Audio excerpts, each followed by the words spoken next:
everybody, it is Marty McConnell, the off-grid gecko. Hopefully the wind is not too bad today. There is a little bit of a breeze, so I'm going to be working the bees tomorrow. I'm going to open them up, do their first real hive inspection. Today I'm just basically checking their sugar water. So I've been feeding them sugar water since I got them last Friday, which was a week and a day ago. Their numbers are growing. So some of the things that I check before I ever open the top cover of the box is I just make sure the bees are flying. Now it's cloudy, it's a little bit cool out, so those conditions are not conducive to mellow bees, or so I've been told. But my experience so far has shown me that if they're flying, then it's warm enough to do the shit. So they're flying, so I'm just gonna go ahead and seize this opportunity, and then I can get on with some more stuff that I gotta do, rather than waiting on the weather and hoping and then have things turn out to not quite be so good. Sugar water to feed or not to feed, that's really a decision a beekeeper has to make for themselves. But with a small colony that's just building up and starting to build comb, probably not a bad idea is what I decided, so that's what I'm doing. This is basically equal parts sugar and water.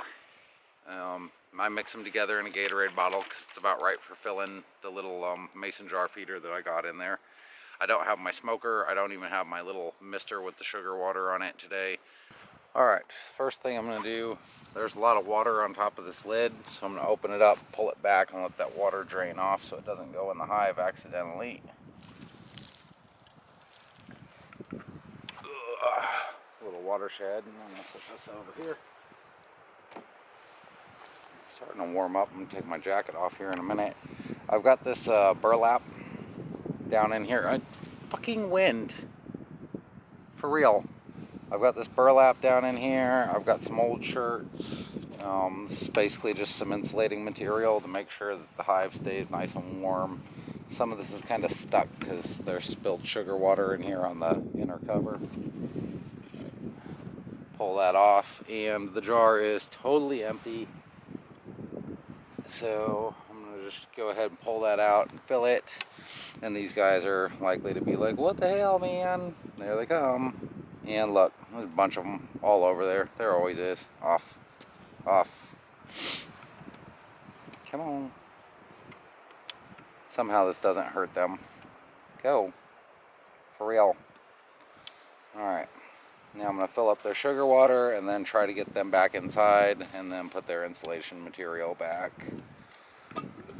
So, just take the lid off, and this is just a mason jar. Got some holes popped in the lid. That damn wind is going to kill me by the end of the day. I'm going to set the lid over here so they're not inclined to jump on the inside of it.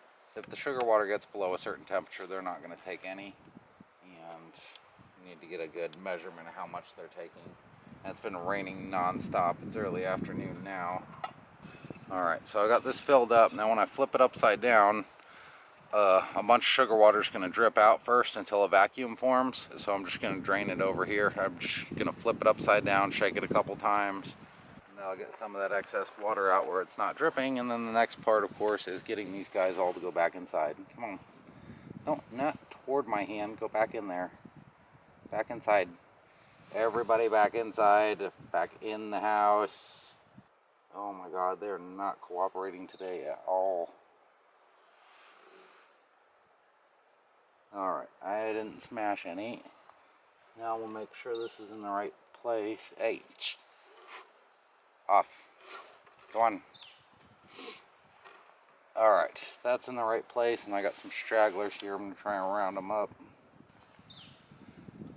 Take them around to the front of the box and put them back in. That way, maybe they'll go back in over there. Go in there. Go on. Alright, that one went back in. If anybody knows a better way to get these guys to cooperate, I am all ears.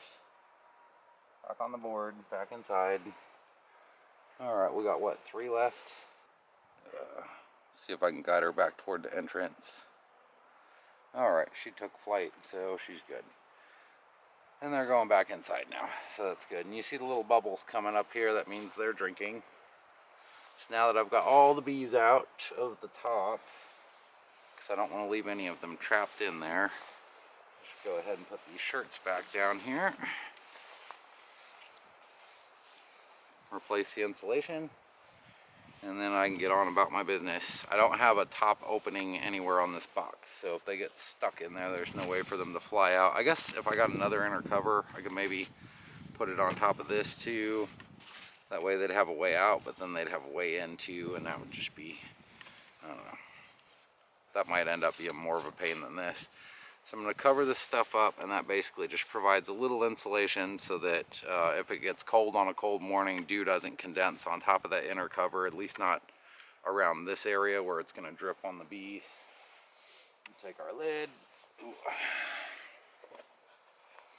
and put that back on there. And we have successfully fed the bees without hurting them. And they look like they're all happy and healthy, so I can't wait to do an inspection tomorrow. Also, a little update on this, if the guard bees don't get me. This is a piece of tree resin, pine tree resin, that I sat on the front board of the box, and they've reduced it to about half its size. So I think they're taking this and turning it into propolis, even though it's kind of dried out. They keep coming out and chewing little pieces off and taking it inside.